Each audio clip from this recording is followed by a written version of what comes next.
Alright, so here's our final code.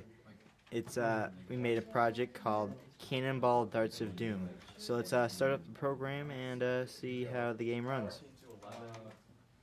Alright, so initially it opens up this small figure window. At the top of the figure window, it instructs the user to maximize the figure window for the best gameplay, so you can see all the graphics and all the different animation.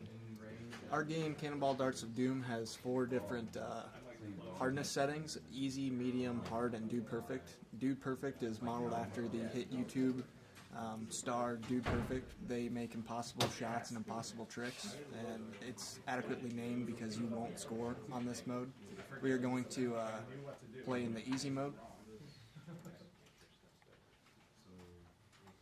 So here's our first level. Our first level is 100 by 100 by 100, and the object of the game is to get the ball into the target. So at the bottom we have sliders. The top one is for power. It's the initial velocity of your ball. The second one is X theta. It's for the horizontal angle of your ball. It goes from -90 to 90. And the bottom is Z theta, which is the vertical angle of your ball, which goes from 0 to 90, which is straight up. And so I'm going to try and hit the target here. Alright, excellent. And so, as you can see, the scoring is based on the center of the sphere relative to the center of the target. And since we got into the second area here, we were awarded 20 points, and the points roll over from every shot and from every level. Every level, this being the first level, every level has 2 shots, so I get to play again. Yep.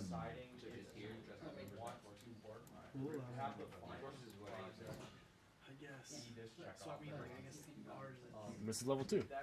All right. So, pretty much what I'm going to talk about is the graphics that we did.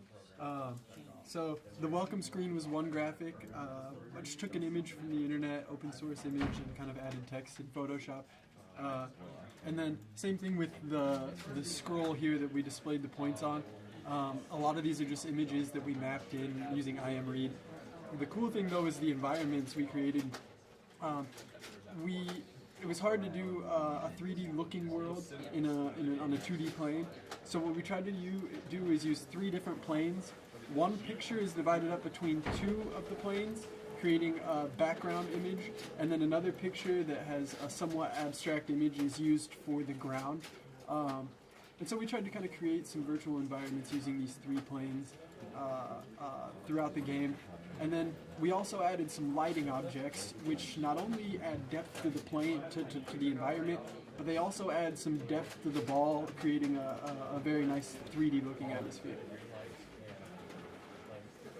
And then one of the last things we did was made it so the launch button not only launches the ball, but once it launches, it allows you to fire a next shot. And then at the very end of the game, after the 3 levels are played, 2 shots per level, the launch button turns into an end button that allows you to leave the program but keep MATLAB open. Whereas our quit button, the difference is if you click the quit button, it closes MATLAB completely and the program. And then we also have a reset button show up at the very end that allows you to completely restart the program.